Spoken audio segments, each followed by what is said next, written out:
9:10 de la mañana, avanzamos en esta edición de Business Connection, terminando el mes de agosto. Mañana diremos adiós. Y de momento lo que están haciendo los mercados en Europa es anotarse en estos primeros compases de sesión, signo mixto, dudas. El CAC duda, de hecho, parece que quiere entrar en terreno negativo. El IBEX y el Nasdaq caen, la bolsa italiana sube. Momento de análisis, y para ello recibimos a esta hora a Javier Echeverry, responsable en Active Trades. Javier, muy buenos días. Muy buenos días, Eva, bienvenida de vuelta.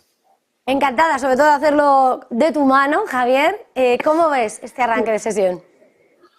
Bueno, como bien decías, un poco ese inicio mixto, un poco dubitativo. Vemos al DAX ya en 0,06 en negativo, al IBEX un 0,14%. Bueno, está un poco la cosa ahí moviéndose, recuperándose un poco de la... Javier, disculpa, sí. No sé si estás compartiendo porque no lo vemos. Es para ver si... No, error mío, que no estaba compartiendo. Bueno, vale, pues ahora, claro, para asentarnos mientras nos lo explicas. Perdona. Pero bueno. Sí, decíamos que bueno, ese inicio mixto, un poco viendo la situación actual. Vamos a ver los índices directamente y vemos cómo bueno, la apertura de España está siendo desde este último cierre, ahora mismo en torno a un 0,08, 0,11. Bueno, estaba fluctuando un poco después de las subidas que llevamos durante las últimas 3 jornadas, que como ves hemos subido directamente un 3,24% en el caso del IBEX, que desde luego es una subida para tres sesiones muy importante. Así que lo normal es que durante el día de hoy haya un poquito más de volatilidad, incluso una corrección. Podría darse hasta la zona incluso de los 9.421, primer soporte lógicamente 9.500 por ser doble cero y soporte psicológico, y luego teníamos esta zona donde probablemente pues, pueda incluso llegar a descansar. Básicamente por el gap que tenemos aquí marcado, creo que es importante ver esa zona. Más allá de eso, bueno, pues básicamente vemos cómo van subiendo las materias primas. Si nos vamos a las commodities, vamos a ver el Brent, también con esta subida importante, intentando recuperar esa zona de los 86,80, cotizando ahora mismo en 85,20, y viendo si llega a esta zona de acumulación. De momento lo que sí que hemos podido observar es que no solamente sube el crudo Brent, sino que también sube el futuro del diésel. Recordemos que podemos ver también el futuro del diésel y de la gasolina, que esto lo estamos notando todos cada vez que vamos a la gasolinera, y es que a menudo pensamos que solamente es por una cuestión de impuestos, y no, dentro de la gasolina hay que utilizar muchos productos químicos para conformar desde un barril de crudo distintos hidrocarburos que nos permitan, pues bien sea viajar en avión o en barco o en tren o lo que sea. A ese movimiento de los mercados de trasfondo, siempre estamos viendo lo que es ese escenario, ese tablero internacional que al final mueve las fichas y el comercio. Lo estábamos señalando justo además antes de abrir los micrófonos, Javier, cómo estamos asistiendo a un momento histórico, viendo cómo va ganando peso, cómo esos BRICS se alzan y crecen, 6 nuevos países que se van a unir a lo que era ya, si ya eran de renombre, Brasil, Rusia, India, China y Sudáfrica, van a llegar Argentina, Arabia, Saudí, Egipto, Emiratos Árabes, Etiopía, Irán.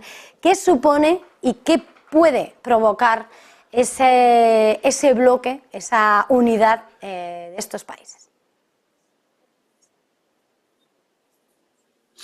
Pues como muy bien has dicho, estamos en un momento histórico. A mí sobre todo... Claro, es que no puede ser de otra manera. O sea, estamos hablando de Emiratos y Arabia Saudí. Es que Irán, solamente con estos 3 ya estamos hablando de un incremento dentro del control de la demanda internacional de hidrocarburos absolutamente salvaje.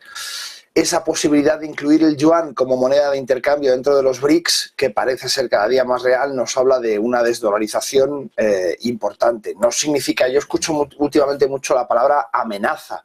Yo creo que más que una amenaza es un competidor, y es que al dólar le hacía falta un competidor. Al final, cuando hay un monopolio y solamente hay un tipo de activo dentro de un mercado los precios son más fácilmente manipulables. Cuando hay competencia, el fair play, la manera de trabajar dentro de un mercado con competencia es bastante más fácil que se dé que cuando, por el contrario, hay un monopolio completo del dólar. Ahora estamos asistiendo a ese momento en el que vemos cómo los BRICS empiezan a crecer, empiezan a tomar apoyos, y me llama mucho la atención la lista de espera que hay, ¿no? Es increíble. Inmediatamente todo el mundo se ha sumado, todo el mundo que quiere desarrollarse o que, por el contrario, apoya un poco esa desdolarización. No necesariamente son países que necesitan un gran desarrollo, como es el caso de Arabia Saudí o de Emiratos, que están verdaderamente fuertes en su economía, deciden unirse un poco a esta corriente para tener una opción distinta. Por tanto, yo creo que este competidor que le ha salido al dólar y a la hegemonía estadounidense probablemente lo que va a hacer es dinamizar un poco los mercados y va a empezar a equilibrar la balanza. Y esto siempre es bueno.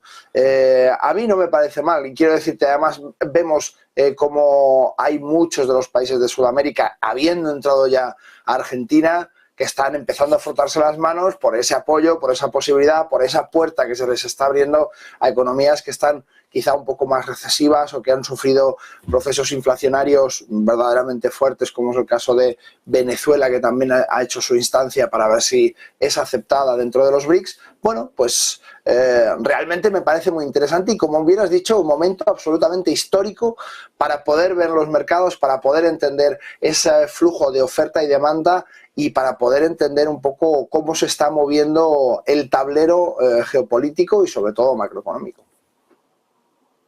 Político, como dices, que nos sirve para medir y entender esos flujos del mercado. Sin lugar a dudas, lo que va a fluir son ríos de tinta si finalmente se confirma.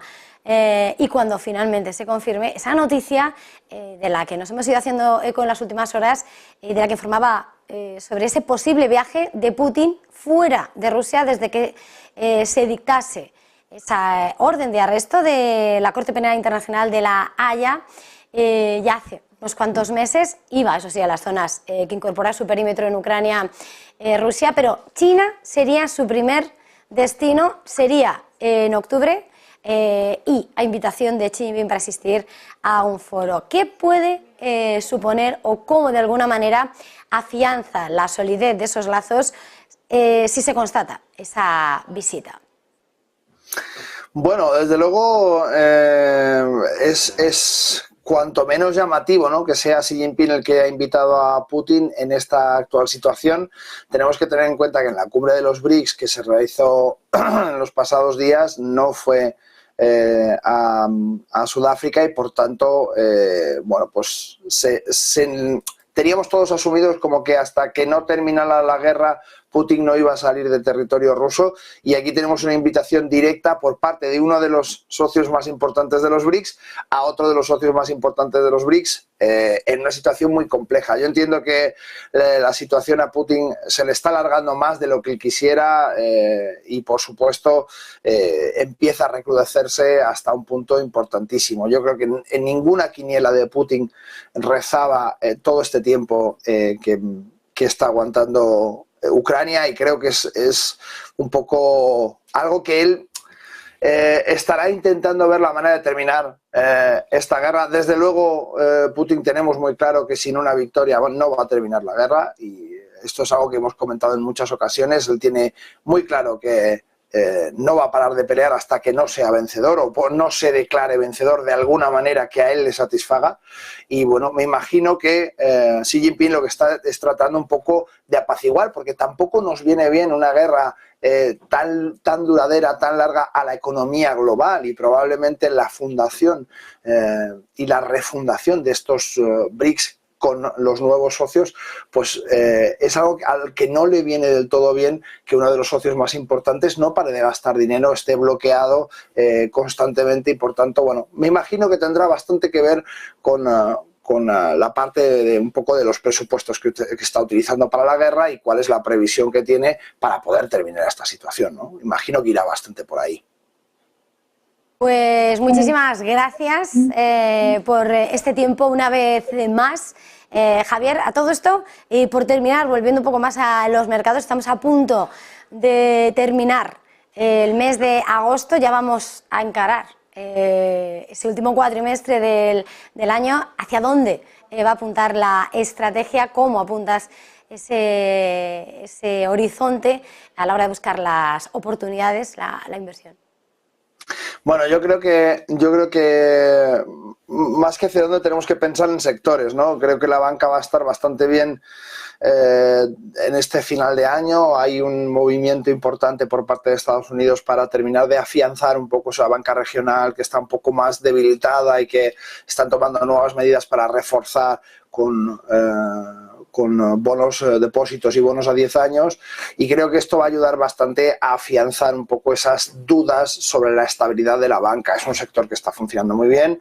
Tenemos que tener en cuenta que la inestabilidad que hemos sufrido durante el mes de agosto y a principios ahora del mes de septiembre que vamos a encarar, pues estamos viendo en pantalla justamente el oro, ¿no? Como dentro de esa inestabilidad estamos en los $1.935 la onza Troy, y por tanto, bueno, pues es bastante probable que se traslade y que sirva también de esa moneda refugio que ha sido siempre el oro. Como siempre, tenemos que tener en cuenta la plata, que hace un multiplicador por 3, es decir, cuando el oro se mueve un 5%, la plata se mueve un 15%, no es exacto, por supuesto, pero tiene ese ratio más o menos de multiplicación al tener un menor número en el que cotiza. Lógicamente, la plata en este momento está cotizando en $24,57 la onza Troy, y el oro lo tenemos en $1.935 la onza Troy. Por tanto, esa diferencia en el múltiplo numérico en el que cotiza hace que muy a menudo la plata nos ayude un poco a prever movimientos del oro. Así que pendientes a los metales preciosos y pendientes a la banca, que probablemente en este final de año van a dar bastante que hablar. Gracias una vez más, Javier Echeverri, responsable en Active Trades. Gracias, feliz jornada, feliz negocio. Igualmente, muchísimas gracias. Buen día. Pequeña pausa para